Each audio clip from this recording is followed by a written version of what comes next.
Hello, everybody. Tracy, Mrs. JDog Flanagan with you here today. I'm the co-founder and senior vice president here at JDog Brands. Welcome back to another exciting episode of Tactical Treasures podcast. Our podcast gives mil spouses, veterans, military members, military family members a voice in the veteran space to speak about their service, how they're affecting their communities post-service, and they share with me a tactical treasure that has helped them in their journey in their military career, business, or life. Today, I'm very excited to have on our podcast Will Wisner, who is an Army veteran having joined in 1992, where he originally served as a medic. Will left the service before rejoining a few years later following the events of 9/11 and was reclassified as a cavalry scout with the U.S. Army's 3rd Infantry Division, 3rd Squadron, 1st Cavalry Regiment. Will has dealt with a host of health issues as a result of exposures to various toxins at Combat Outpost Cache and Forward Operating Base Hammer. As a result of his experience with these toxic exposure-related illnesses, Will has been a passionate advocate on this issue and is committed to ensuring veterans receive every opportunity to thrive after leaving active military service. In this endeavor, Will currently serves as the executive director at the Grunt Style Foundation, where he works to provide resources and support for military service members, veterans, and their families in areas of mental health and wellness, transition, food insecurity, and veteran homelessness. Will, thank you so much for joining me today on the podcast. I'm very excited to talk to you, sir, and thank you so much for your service.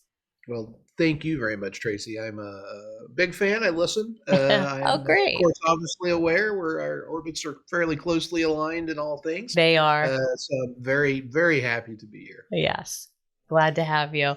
So, Will, could you talk to us about your military service? What initially led and inspired you to join the Army? I'm from a very patriotic section of the country. I grew up down in the Ozark Mountains of Missouri. Oh, wow. So, I wasn't a farm kid where we had generational, land that I was going to grow up and work on. And, my dad actually was, worked for a small funeral home there as a mortician. He was a mortician in Vietnam, as a matter of fact. Oh, wow. And so I wanted out of that town Yeah. whenever I was going to come of age. And I wasn't the best student back in those days. So I felt like I was, my parents were very relieved when I finally graduated from high school. And so my way out of there was the military. And that was something I just always wanted to do. And I was probably a bright kid, but I wasn't that kid that my attention was captured with academics. I was more interested in girls and all of that good thing that was going on back in those times. So I didn't pay attention to my studies. So college was not in the cards, but the Right. military was, and they took me. So I went in there and kind of grew up and learned how to adult. But that was really what was the inspiration. And that's not to say that it was just a quick ticket out. I mean, certainly I was involved, but there's definitely a deep love of the country where I came from. Sure. And, we have a family tradition of military service. So. Right. Right. That's great. So, is there a particular aspect or moment of your service that stood out as being particularly impactful for you?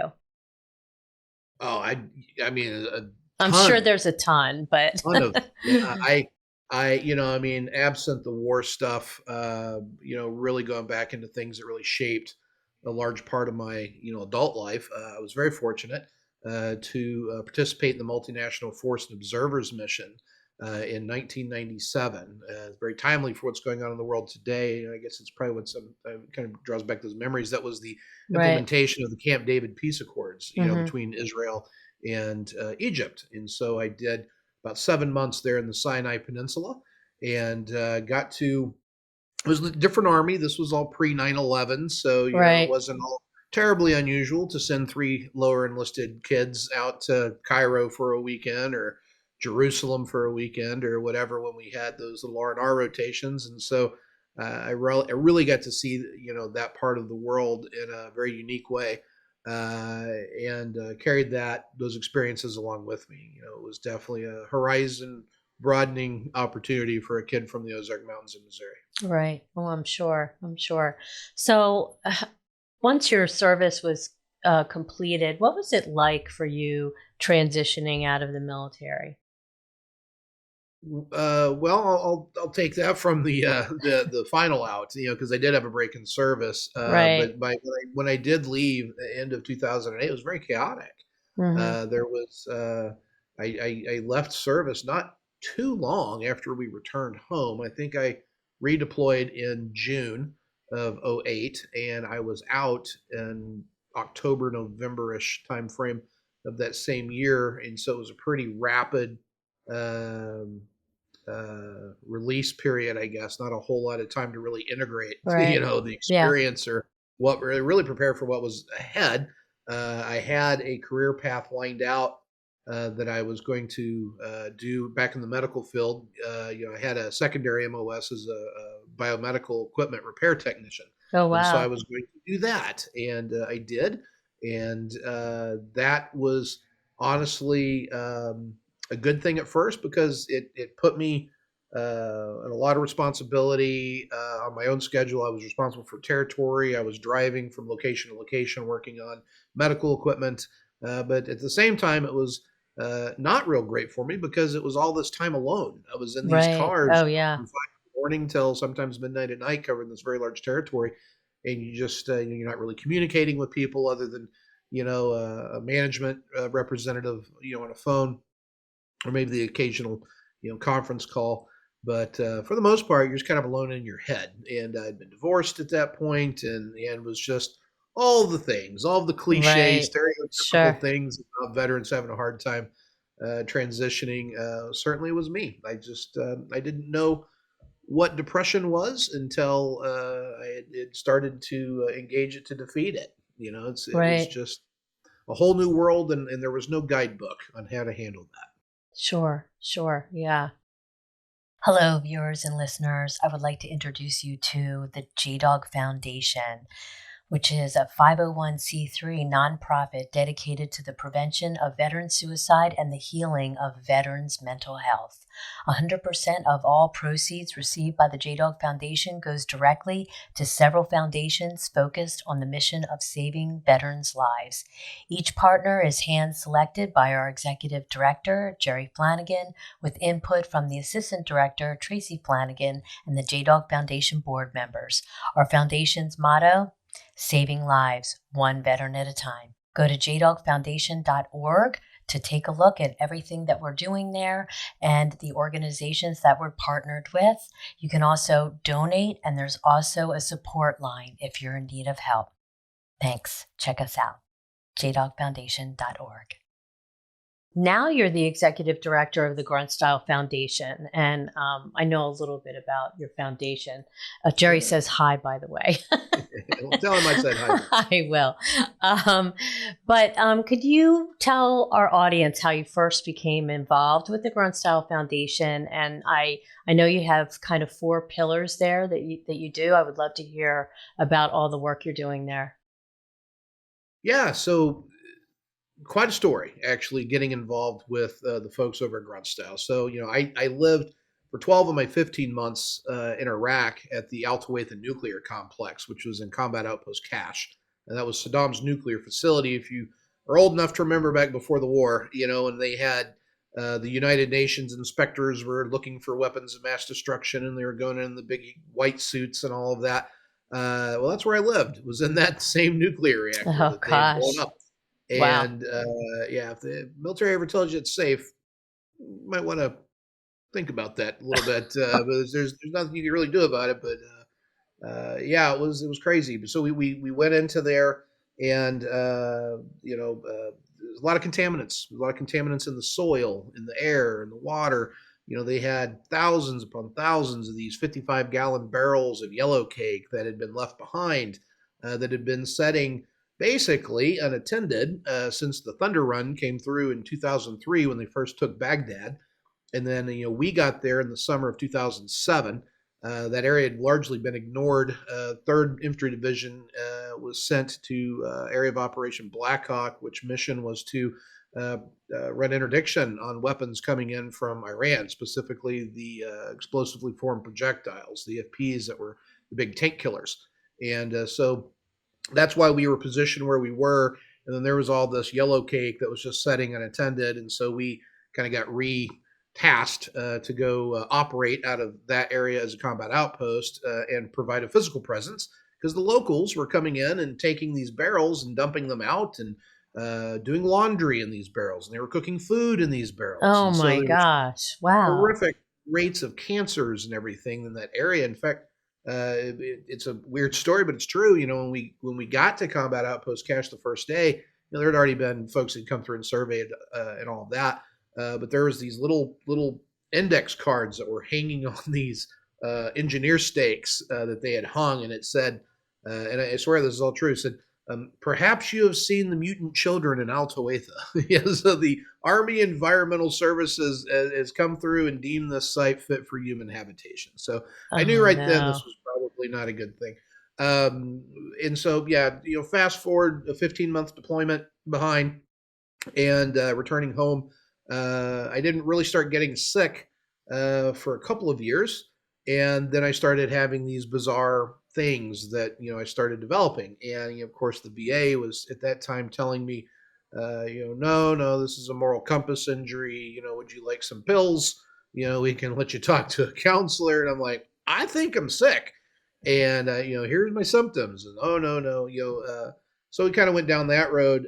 But, again, I had the presence of mind to know probably not a good idea living in a nuclear reactor. So, at least that complex, not in the reactor itself, but close enough. Wow. And so I started looking into that issue, and that's when the issue of burn pits was really starting to, come to some notoriety, I guess, in time. Rosie Torres was really pushing that agenda pretty heavy, and President Obama had stood up the National Burn Pit Registry. And so I went to apply for it and or try to enter my data for it, and was rejected. The computer system was up to snuff. So I called the number to try to get help, and they inadvertently gave me the home cell phone number of Rosie Torres, who's the executive director over at Burn Pits 360. So she Okay. was wildly surprised when I called to complain that her newly launched website, which was actually the VA's, was not up to snuff. And so we headed off and shared some stories, and she had put me in touch with a group out in Washington D.C. called the Sergeant Thomas Joseph Sullivan Center, which is just a tremendous group that was formed by the two parents of a fallen Marine who's named Tom Sullivan, who died of these mysterious toxic exposures. His was not necessarily burn pit related either, but that had become the signature illness coming out of both Iraq and Afghanistan. And so I wanted to engage that work. I'd quit my job and went back to school full time, started at a little community college in Jefferson County, Missouri, and was able to bridge from there over to a really great university in the University or Washington University in St. Louis. So I got to go to WashU. I got my undergraduate degree there, as well as my graduate degree, my master's in nonprofit management, which allowed me to end up going out to DC and working for those folks there at the Sullivan Center. And I served on the board of directors of Burn Pits 360.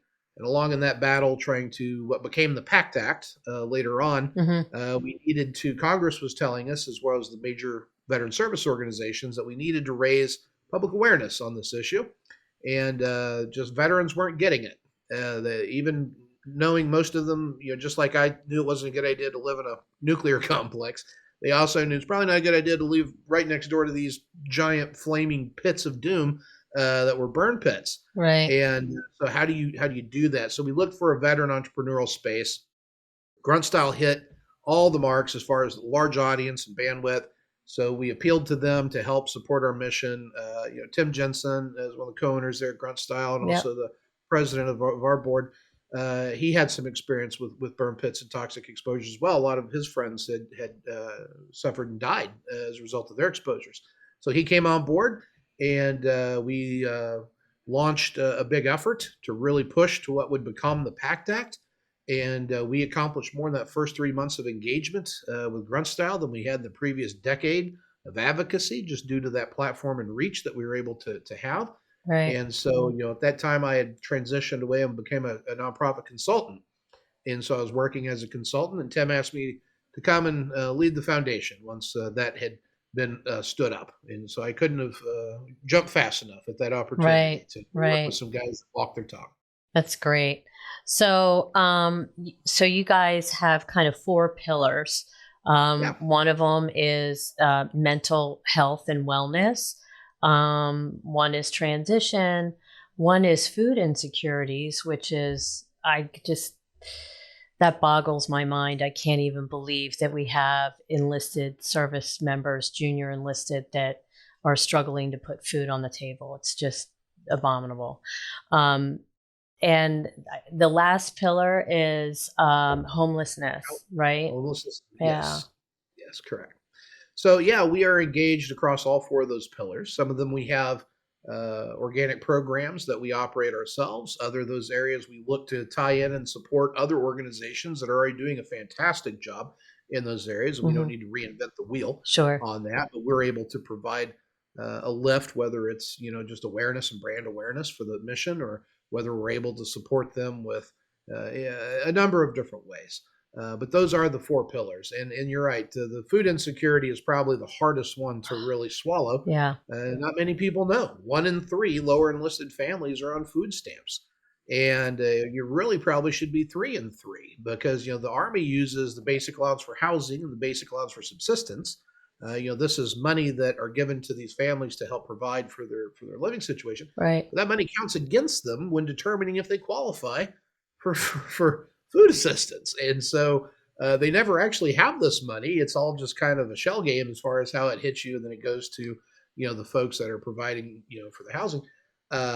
So that money counts against you. You make too much money for this type of support. That's So crazy. it's outrageous. So we like to go once a quarter to a military installation and do what we call Grunt Style Foundation deployment. We push out as close to a month's worth of food and household items as we can, and really that's to shine a spotlight on that issue. 'Cause you don't have to be well versed in the nuance of the issue to understand that the American warfighters and their families are food insecure, and that's outrageous. So just by Yeah. bringing attention to it, we hope that will build its own momentum and help rectify that and get these men and women a reasonable salary. Yeah. Yeah. Great. Great stuff. Great stuff. I've gone to the website and I've seen all the bags and bags of food and everything. It's really amazing. So glad that you're getting involved in that horrific problem. Um, so I understand that Grunt Style Foundation is releasing a mental health roundtable series of videos. Um, could you talk to us about that? I really love that idea. I'd love to hear more about it. Yeah, happy to tell you about that one. That's a big thing going on in our world right now. We've released episodes 1 and 2 of a 3-part series. Episode 3 will be releasing this Friday, and you can find that content at americangrit.com. And if you go down to the foundation tab in the menu of American Grit and click on the foundation, and then go over to the triangular compass, is what the larger program is called. And of course, we're doing a pretty good job of putting those episodes highlighted, so you don't have to go through too many steps to find them. Right. But the concept behind it is we're starting with a rejection of the status quo, which is how the VA is currently dealing with mental health. And they're making some very valiant attempts, but all too often getting shoehorned into this psychological condition, whereas a lot of guys, like what my story, had a physiological condition. Where it's complex and it's hard to treat. So, and Sure. they rather than really drilling down into the source of the problem, you kind of get lumped over into this psychological tag. Well, here's your pills, go forth and be healed. Well, if you have a physiological ailment, psychotropic drugs aren't going to help your problem. Right. And soon you're taking pills to treat the symptoms from the pills, and so on and so forth. And Yeah. the bottom line is that, we had 22 veterans a day killing themselves back early on in the war. And here we are 20 years later, we still got 22 veterans a day killing themselves. The needle's not moved. All right. So we have to start with a rejection of the status quo. And let's start getting down to things that we know works. And we know that so many veterans have come home absent toxic exposures and all of that. They've been able to come home, deal with their issues in meaningful ways. What works for them, right? Maybe it's it's riding motorcycles, or maybe it's keeping bees, maybe it's volunteering with other nonprofits and doing civic engagement, in your community. Whatever it is, there's things out there that speaks to your soul in that sense of well-being. And so the Triangular Compass, which is the parent program, is a mind, body, spirit, holistic approach at healing America's veterans. And we're not saying here's one silver bullet that does it. Instead, what we're saying is there are thousands of things that are out there that are available. And so many of these veterans have found those things and then have gone forward to start their own nonprofits where they are advocating that therapy or that modality as an option, whether it speaks to the mind segment or the body segment or the Right. spirit segment, sometimes an overlapping of whatever combination. These things work.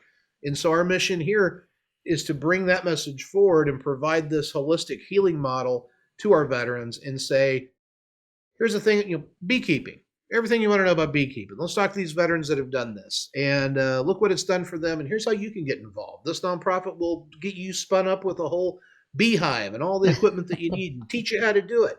Now Right. go forth and do and be healed. Right. And hopefully that's going to speak to some folks and get them taking control of their own destiny and placing that within their own hands so they can pursue their own healing. Because that's what I had to do. If I had waited around for someone to come in and save me, I'd probably not be here right now, as my health was pretty bad. But Wow. this approach hopefully will inspire others to do the same. That's great. That's great.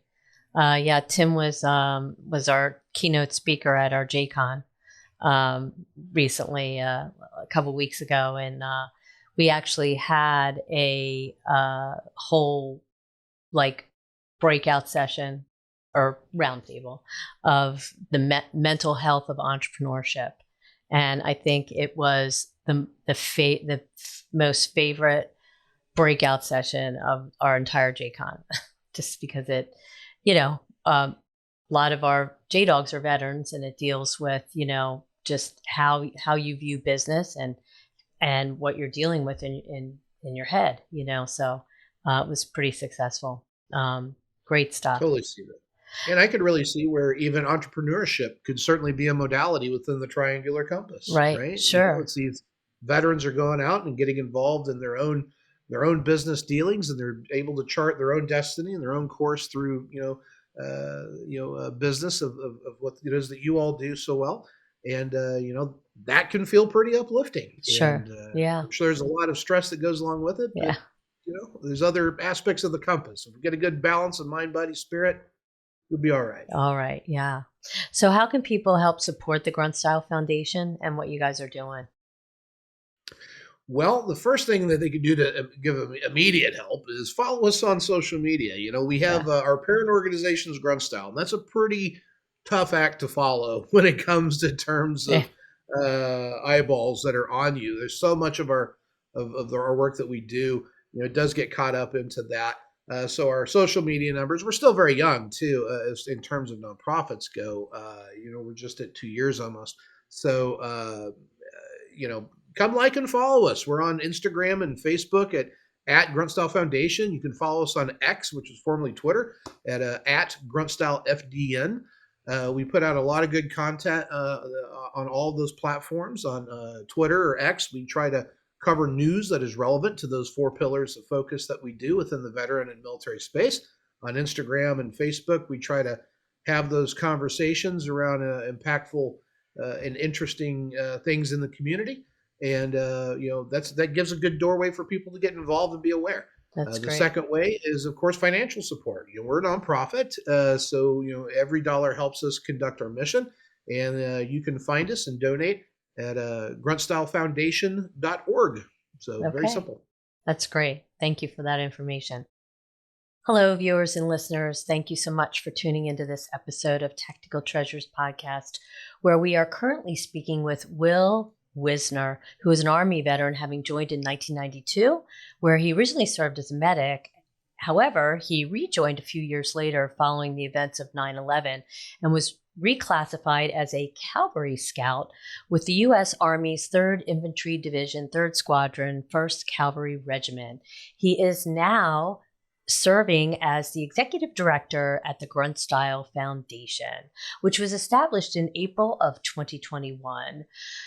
Grunt Style Foundation is a national nonprofit organization committed to providing life-changing resources and experiences for military service members, veterans, and their families, with a steadfast commitment to its core values: mental health and wellness, transition and sustainment, food insecurities, and homelessness. Grunt Style Foundation offers those who served and continue to serve our country their due recognition, honor, and support.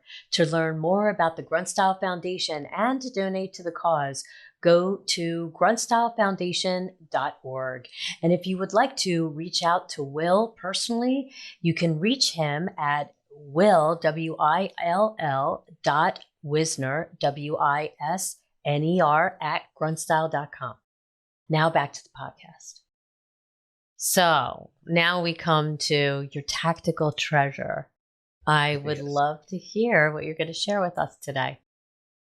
You bet. I had it ready, but as I mentioned, it's in my office, and I haven't been back to my office. I'm homesick today, and I didn't know that was going to be the case. So I didn't have it ready to show you, so I'll have to use our imagination, I guess.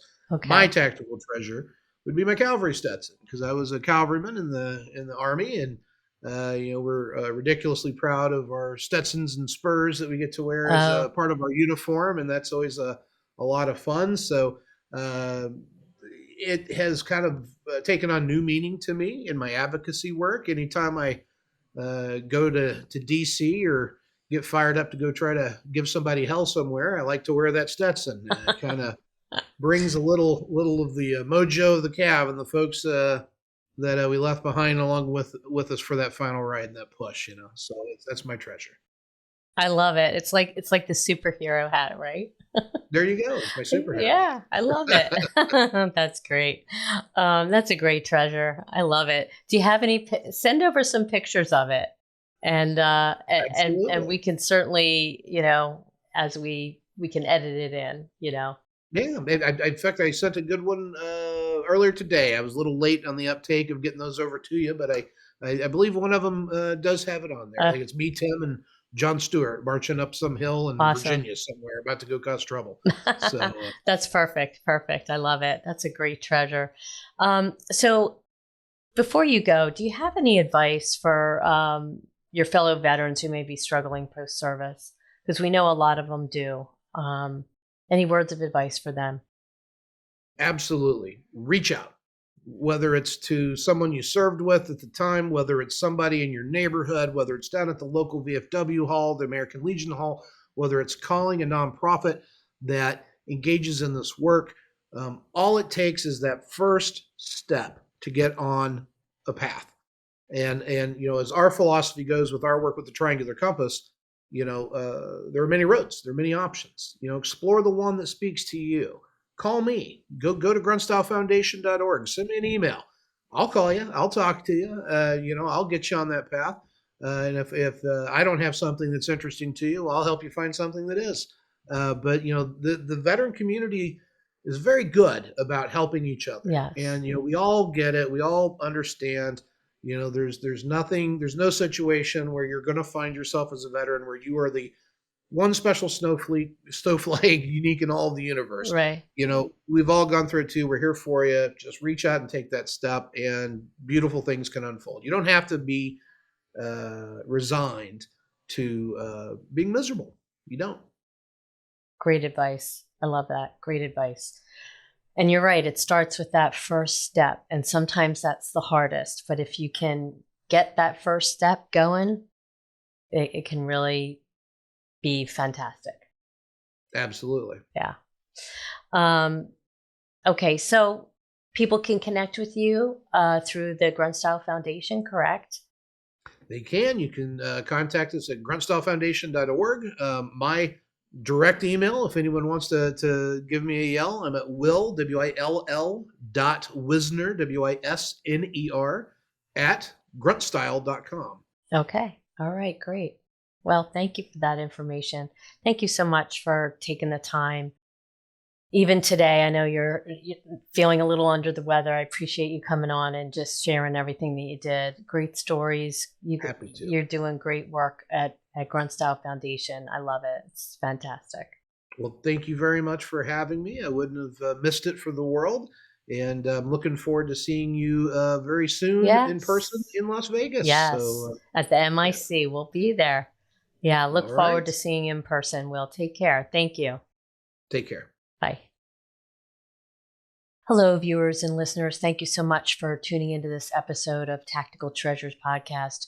We have just finished up a very compelling conversation with Will Wisner, who is an Army veteran having joined in 1992, where he originally served as a medic, and he left service but rejoined a few years later following the events of 9/11 and was reclassified as a cavalry scout with the U.S. Army's 3rd Infantry Division, 3rd Squadron, 1st Cavalry Regiment. He now serves as the executive director at the Grunt Style Foundation, which was established in 2001. Grunt Style Foundation is a national nonprofit organization committed to providing life-changing resources and experiences for military service members, veterans, and their families, with a steadfast commitment to its core values: mental health and wellness, transition and sustainment, food insecurities, and homelessness. Grunt Style Foundation offers those who served and continue to serve our country their due recognition, honor, and support. To learn more about the Grunt Style Foundation and to donate to the cause, go to gruntstylefoundation.org. And if you would like to reach out to Will personally, you can reach him at will.wisner@gruntstyle.com. Thanks for joining us for this episode of Tactical Treasures. And don't forget, you can find us on all your favorite podcast platforms, as well as Vet TV. We are now airing on Reese Across America Radio on Thursdays at 7 p.m. Eastern. And if you missed that episode, be sure to get the encore on Saturday at 1 p.m. Eastern. You can also find Reese Across America Radio on the iHeartRadio app, the Odyssey app, and the TuneIn app. Again, thanks for joining us, and we'll see you again on another podcast. Bye-bye now.